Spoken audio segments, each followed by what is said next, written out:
So time for the final game of the day here at the HSBC Asian 7 Series. A pool decider between Sri Lanka in the green and Japan in the red. Both teams pretty impressive against Kazakhstan. This could be a belter of a game to finish things off on day one. So not releasing the ball carrier. Sri Lanka are penalised. Oh, a rudimentary knock on there from Jamie Henry. Just took his eye off the ball as he surveyed the scene in front of him. Well, we saw some great play from Lemeki earlier today, the centre for Japan. Watch for him. He's playing at standoff. He certainly played very well. Here's Jamie Henry, the infringer on this occasion. Good scrum from Japan, putting them under a lot of pressure, but Marija manages to get the ball wide to head up. And they get over the top of the ball nicely. It's a good battle for possession at the breakdown today. It's never been easy for a team to get possession. And it's Lotte Tuqiri who takes the ball away. Gives it to Lemeki, the player I was telling you about. And a double play back to Lotte Tuqiri. And he goes over for the first try of the day. Good support play from Tuqiri. Nice inside line. And Lemeki, well, he's been a real magician, both with ball in hand and slipping some lovely passes as well.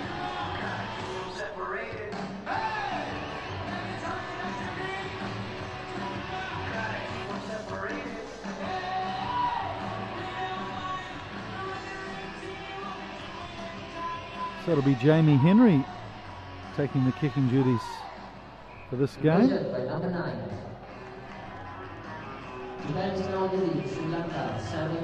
Lemeki taking the conversions in the first game, and Somiyama, who's not on the field now. So a good start to the game for Japan.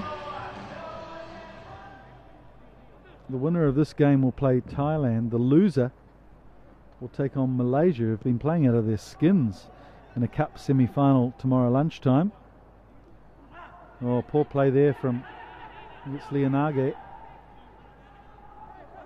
In fact, it's Chaturanga who missed the ball completely. Here's Jamie Henry, not getting far against the Sri Lankan defence. Knocked it on too, so turnover. Marija gets it wide. Herath, who's got some real express shoes on him, decides to go for a little kick, and that's a challenging one for the Japanese defence too. Marija follows up. It's a battle for the ball on the ground. Yeah, Japan playing it on the ground, which is, of course, is illegal. So here's Sri Lanka's chance to get even.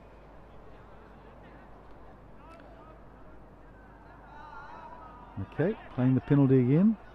Looked like Disanayaka had almost knocked it on there in his attempt to play the ball quickly. It's out wide here to Viraratna, who's shown some real pace, the diminutive scrum half, when he stationed himself out on the wing. Scored a great try against Kazakhstan, set a couple up. So Sri Lanka do indeed get one back against Japan, but it's a very difficult conversion attempt here for either Viraratna or Marija.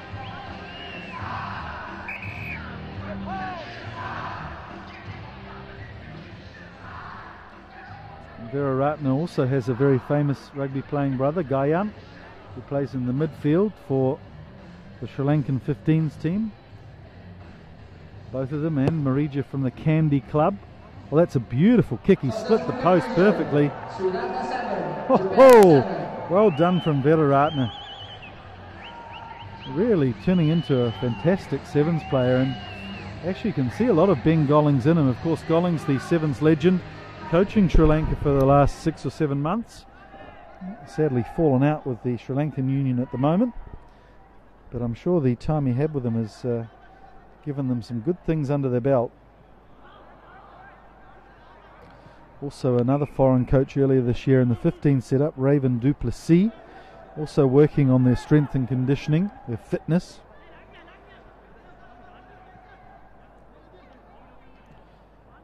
So it's a free kick for Japan. Suzuki, the veteran, takes it at halfway. Lotte Tuqiri, who seems to have got physically bigger in the last couple of years. Nice run from him, and he's left plenty of space for Lemeki to work his magic. He won't need anybody. He's going to go all the way himself, Lemeki. What a wizard he is. He scored a hat-trick against Kazakhstan. That's his first try in this match. So that's 4 for the tournament. Getting within touch of Tom McQueen, who's got 5 from Hong Kong. So good play off a free kick at halfway from the Japanese team.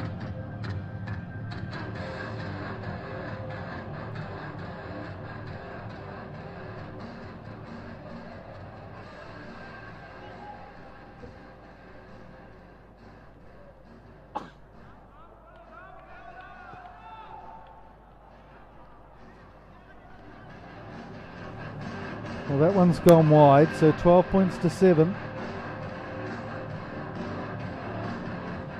Japan is now leading Sri Lanka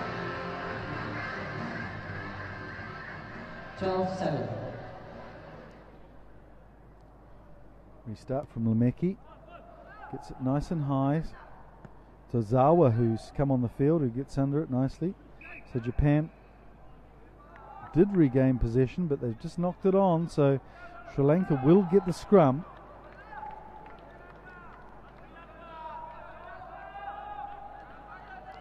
Interesting to see Chaturanga, who normally plays in the backs, playing the forwards for this game. They do look a little light on experience in the forward pack, Sri Lanka. Oh dear, so Lothian's been very strict on these scrum put-ins.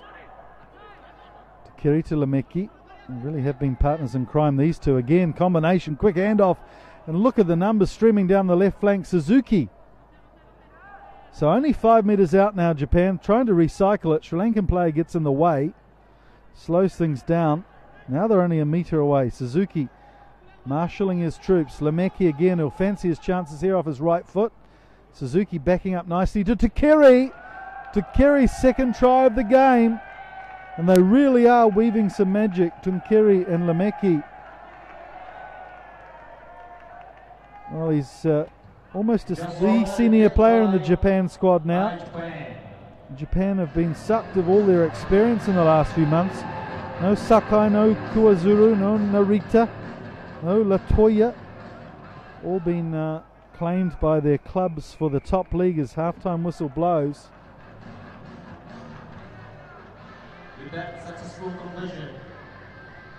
So the halftime whistle blows and the score is 19 points to 7 at halftime.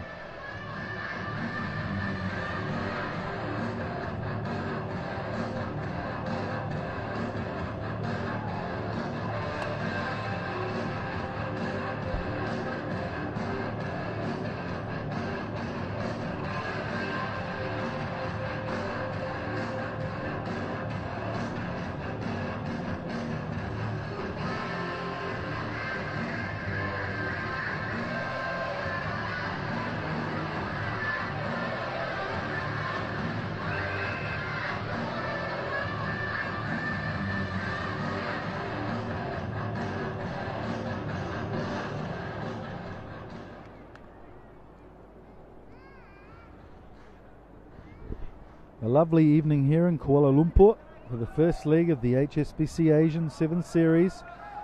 4 legs this year.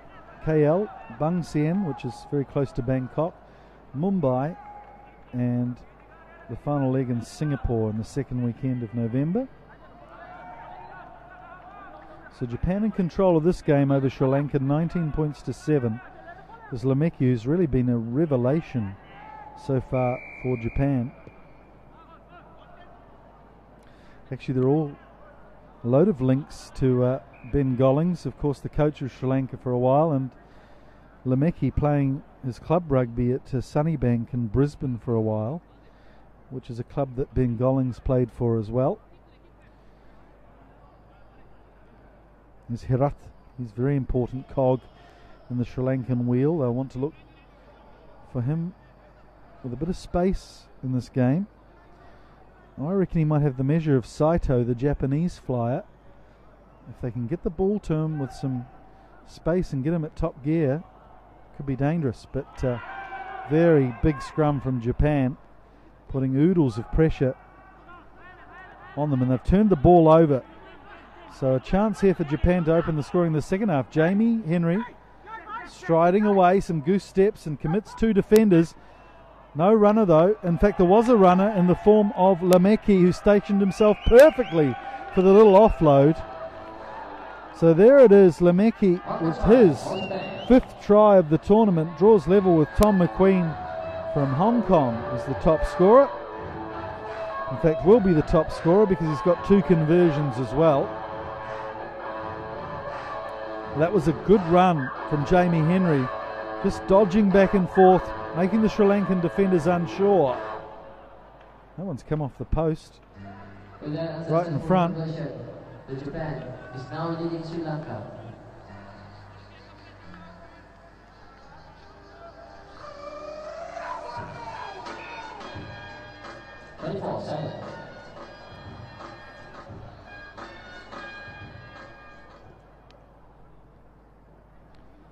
Some substitutes for Sri Lanka.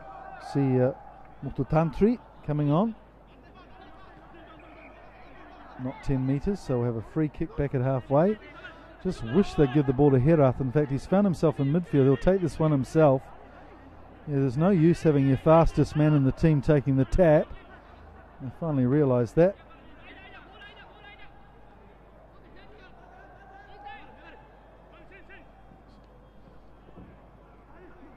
And this is a good run. He's put the ball on to Roshan Viraratna again, who shows some good pace. The little man doing really well there. This second try of the game.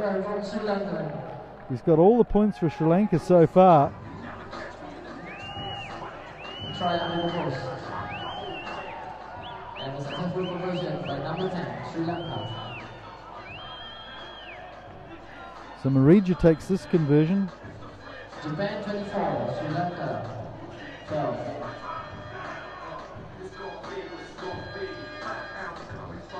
Japan 24, Sri Lanka 40.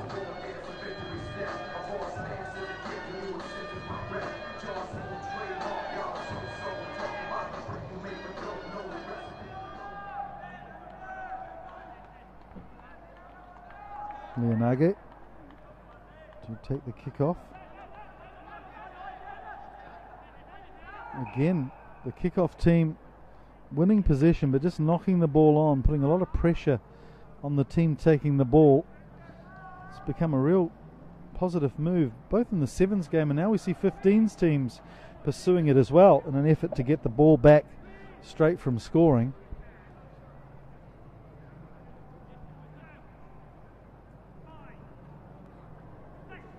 Well, if Sri Lanka can get a quick try here, it'll be all on the last couple of minutes.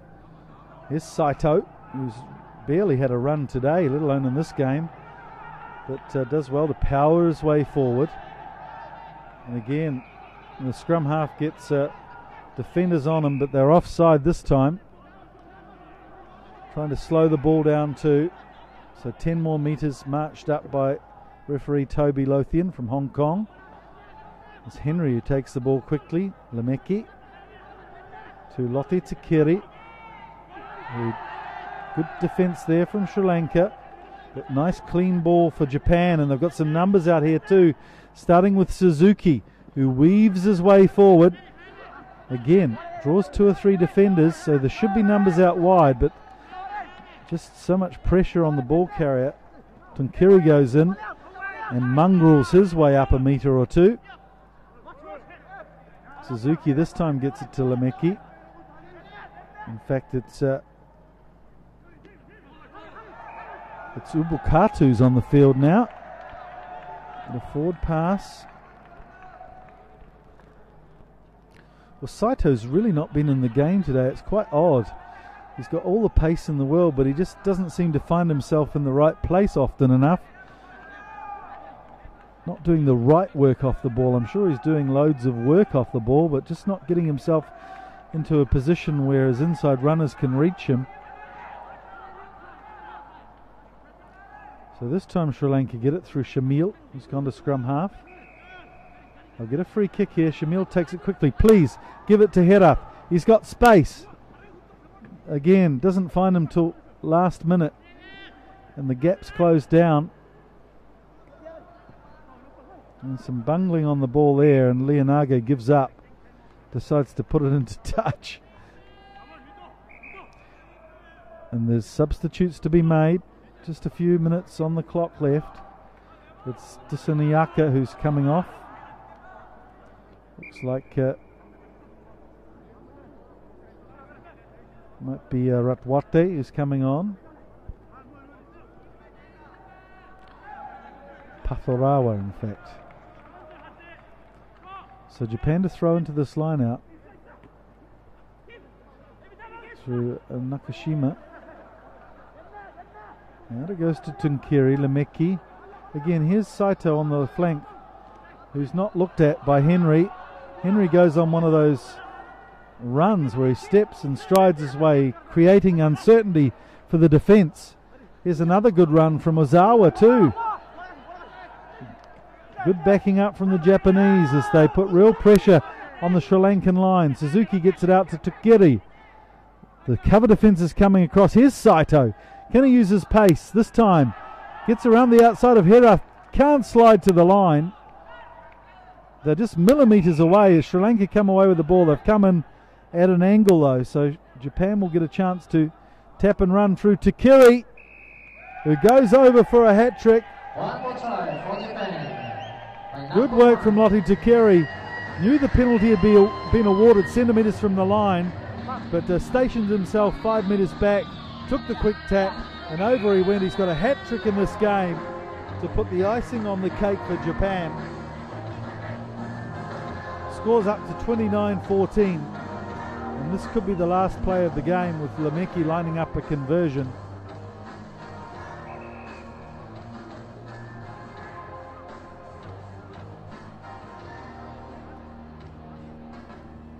This has been a very strong performance from Japan. Not one of their most experienced outfits, but done very well. They've got a real fulcrum in centre field. Takiri, Lemeki and Suzuki, experienced players. He's put that one wide. And that will be the end of the game. Japan have wrapped up Pool D, 29 points to 14 victory over Sri Lanka. So that will see them through to play Thailand tomorrow in the Cup quarterfinals. And Sri Lanka will go on to play Malaysia, so an interesting matchup for them. All is not lost for Sri Lanka as well. So good performance in the end of the day's play. We've had 12 games, some entertaining rugby. So join us again at 12:30 tomorrow on YouTube. We'll be streaming live again for the Cup quarterfinals. Final score 29 points to 14 to Japan. Stick with us because we're looking for an interview with the captain of Japan. Rugby 7 Series, Malaysia 7, 2013. For Pool A, ranked number 1. Trying to get Lotte Tunkiri now. And the third place, Singapore. So let's just go through the results for you. Number 1, Malaysia. Hong Kong topped the Pool A. Thailand, then Singapore. A surprise in Pool B, Malaysia finishing top, then Korea and China. The Philippines taking out Pool C just ahead of Chinese Taipei. UAE ranked at the bottom there of Pool C. Japan top of Pool D. Sri Lanka, then Kazakhstan. And Pool D, ranked number 1. So just bear with us. Lotte Tunkiri is making his way over to the other side of the field. As we said, Hong Kong will play Chinese Taipei. Cup quarterfinals, Malaysia, Sri Lanka. Japan against Thailand, Philippines and Korea, some good matchups. So let's cross over now to Sean Moore. He's sideline with Lotte Tukiri, the Japanese captain. Okay, Japan captain Lotte Tukiri. Lotte, 2 wins from 2 today. You have a new look side. How do you feel the guys came together today? It went well today, especially what you just said. It's a very young team since we just prepared only for a week and a half. Still more things to improve on our attack and our defense. But at the moment today, the way is to really develop from what I thought it was going to be a tough game for us. But it went well today. And a hat trick in the last game. You must be happy. Yeah, it was come easy, especially during Asia Sevens. hat trick, but not in not in a World Series. But feels good. Feels good to be back on sevens. Great. Thank you, Lenny. Have a good night. Cheers. And the second game for semi-final bowl. So we hope you've enjoyed today's coverage from the Petaling Jaya Stadium here in Kuala Lumpur. What a great day's play we've had. So join us tomorrow. We'll be streaming live on YouTube. But for now, it's terima kasih and a good evening from Malaysia here at the HSBC Asian 7 Series. Goodbye. Makluman kepada semua pegawai-pegawai teknikal dan pegawai petugas pada hari ini, sila berkumpul di tingkat bawah stadium untuk taliman hari kedua dalam kejohanan Rugby Malaysia Sevens yang akan bermula jam 11 pagi besok, bermula dengan perlawanan separuh akhir kategori bawah 11 tahun dan bawah 14 tahun.